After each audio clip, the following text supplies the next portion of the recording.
how to turn on notification previews on Messenger Lite. Hello guys, in today's video I'm gonna show you how to turn on notification previews on Messenger Lite. First thing, go to Messenger Lite and then click this one here, this settings icon, and then click this one, notifications and sounds.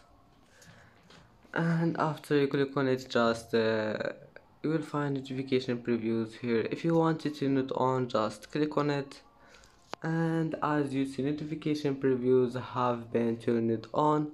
And that's how to turn on notification previews on Messenger Lite. And that's it for today's video.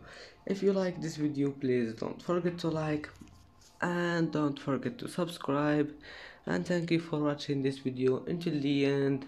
See you in the next video.